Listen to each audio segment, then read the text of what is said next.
Welcome back, viewers. This is Chungu cha Jamii. Today we are talking about interfaith. What is interfaith? What are the benefits of interfaith? What are the pillars of interfaith? These are some of the questions that our team is helping us to understand more about it. Continue sending in your question, your comments across all our social media networks. That's GBS TV Africa. Our SMS line is 21144. Before we went on a break, Dr. Hassan was taking us through the benefits of interfaith. Yes. I want you to touch on the same and also help us to understand if there are pillars of interfaith. Generally, with interfaith, I think people are having just one fear. And that's why I major on saying, if we all study different faiths, then we will come to harmony. But I know of why some people or some religion don't want to educate others concerning other different faith or other religions. You see, I know of a story my grandmother told me that there was a frog living in a hole. Then there, in a cave, then it made it bare children. After these children were growing now, it could tell the children stories. And you know, I'm the biggest in this world. There's no other big animal like me. So the children lived there, the toddlers lived there knowing that there's no other animal on the planet moving bigger than our mother. But because now the mother is growing older and the toddlers are now growing bigger, they are jumpy, they are energetic, one of them managed to jump out of the hole. Then it came out, it saw a rabbit. Said, rabbit is bigger than my mother. Then when it went back, it said, mother, today I've met a bigger one than you. So how big was it? Then the mother tried to pump itself bigger. Then it confused the child saying, I am bigger than that one. So eventually again, the one after the child is confused, one day again the child went out. Now they went out 3. They saw a cow. So mother had a big problem to prove to them how he is bigger than the cow. Trying to prove, he eventually busted. So he lost. Religion, when it's discriminalizing, when it's putting on these small barriers, is just a waste, because they try to show themselves stronger, better than the other. So they fear losing their followers. So why should we live in fear? God does not give us spirit of fear.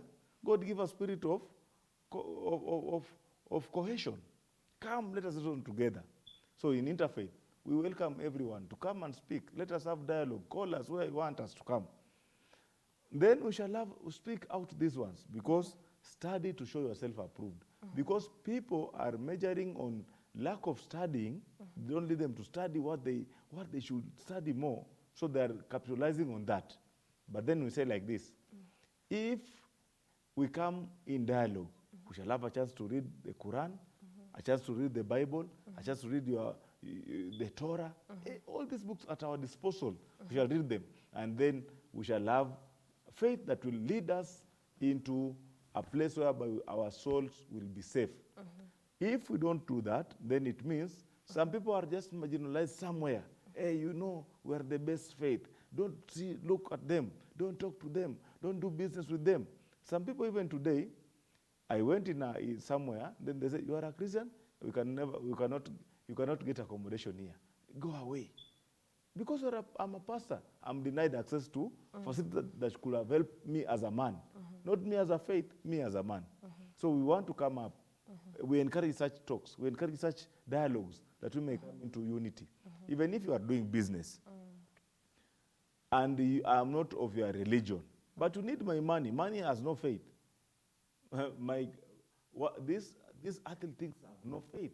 You need my car to use it. I need your money. I need your clothes. I should buy your clothes. They don't have faith. So Interfaith supports even economy of a country. Interfaith supports unity and harmony of the country, peace in the country, And that's why I support Interfaith. Thank you so much. I think we're running short of time, but before we go, I'd like, this question is addressed, someone is asking, what is the condition to make interfaith dialogue successful? And also there is, what is the importance of interfaith dialogue in response to secularism? Thank you so much. You know, we have ran from your question very many times the question on the pillars of interfaith dialogue, and actually that's the question the person is still asking. One of the pillars of interfaith is listening to each other. We have to listen to each other. When you sit in a table, we give the priority to listening to each other, and then also understanding each other. And then the respectful presence. When you're there, now you believe that you are as equal as the other person and you show respect.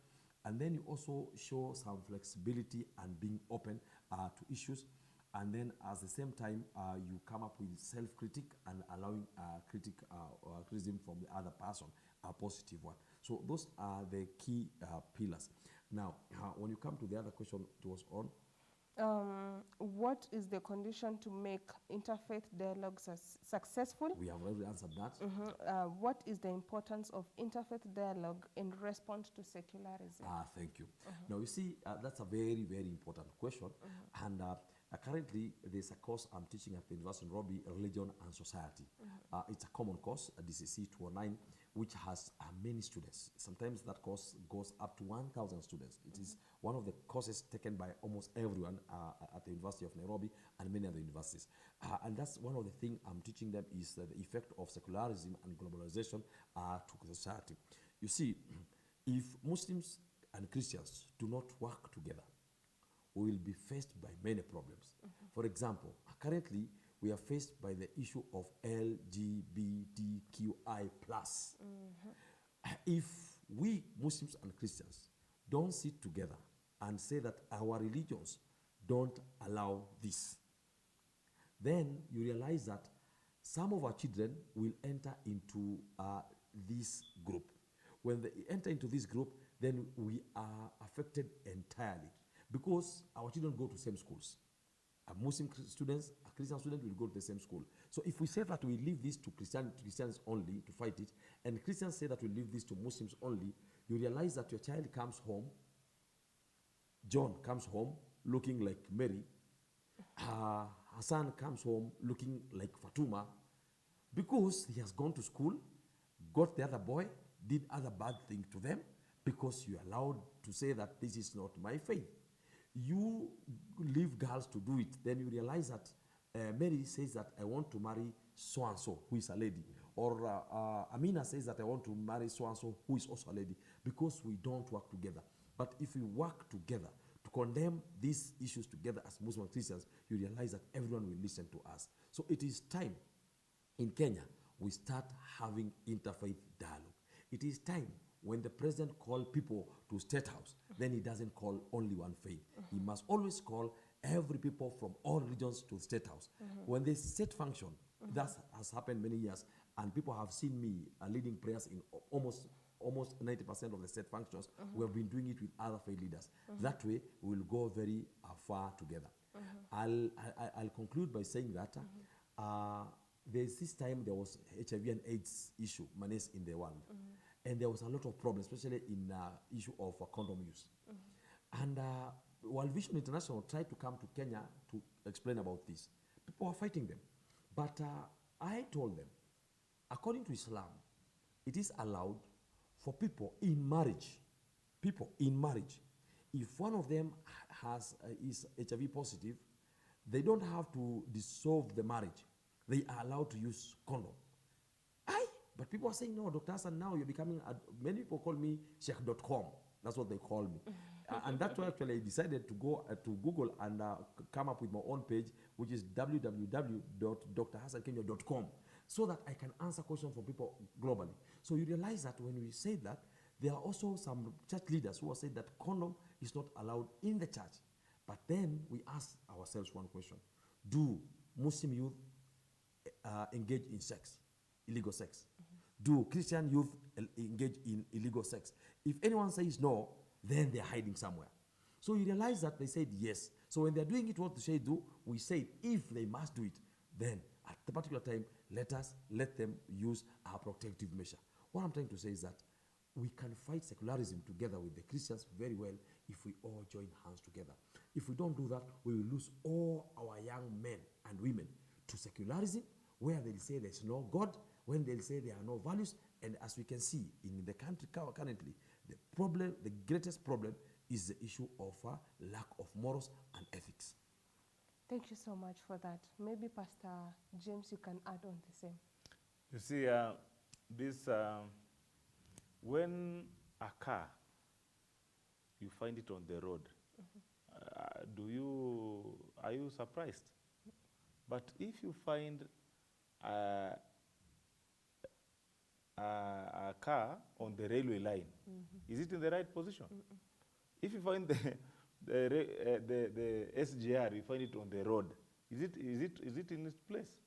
Then if we leave the main purpose, if we leave our rail, if we leave where God wanted us to flow or be, then we have a mess.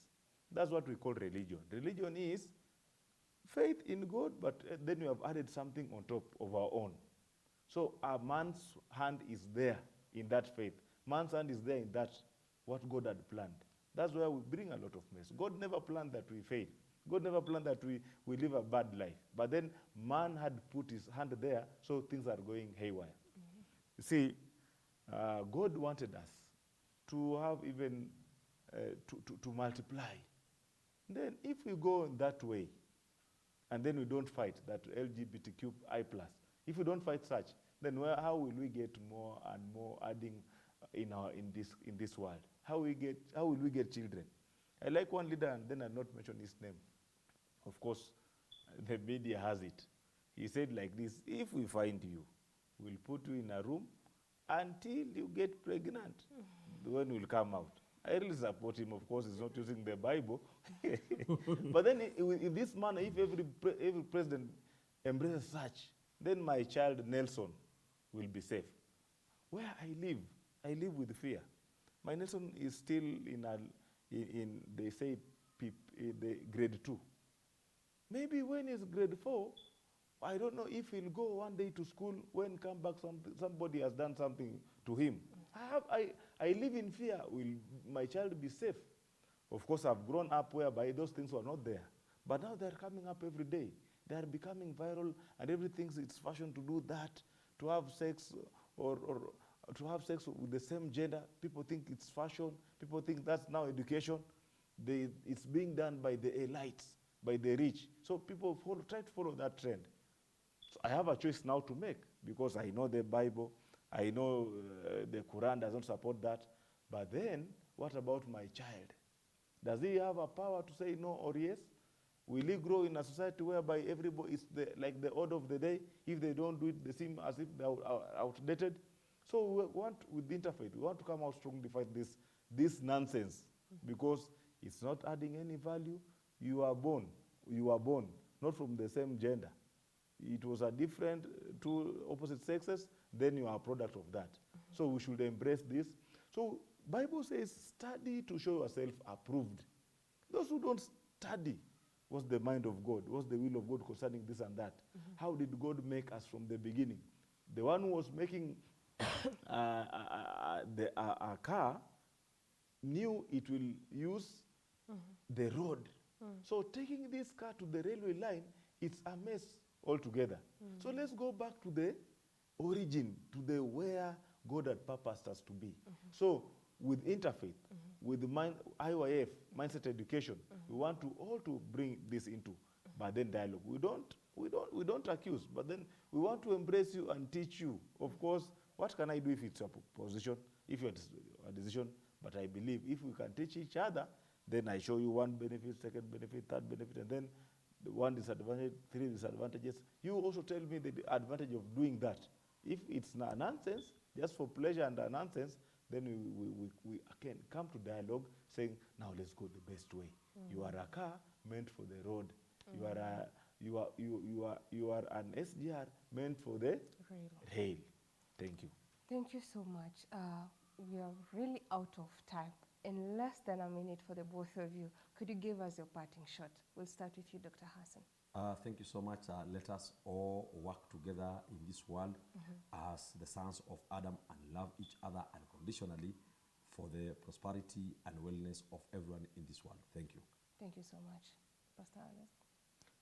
Satan wants to divide us, but God wants us to join together, to work together, to express his love to others.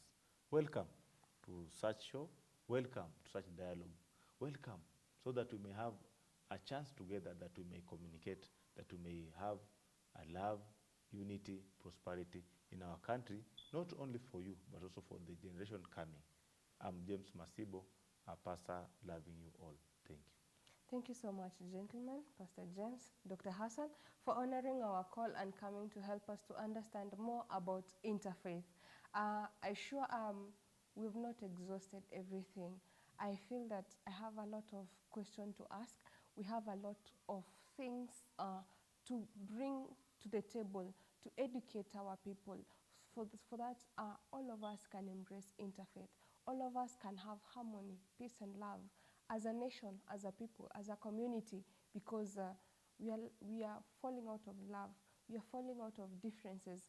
We are focusing so much on the negative, so much on the differences, that we forget that we are one people and we need to be together. And we need our togetherness, harmony, and peace to move forward. So be sure to invite you again. Thank you so much. Viewers, I hope you've learned as much as I have. I'm sure we have not exhausted your question. We have not talked so much on what you're sending in, your comments, your question. Let's continue this conversation across all our social media networks. That's GBS TV Africa. Our SMS line is 21144. Till next time, goodbye.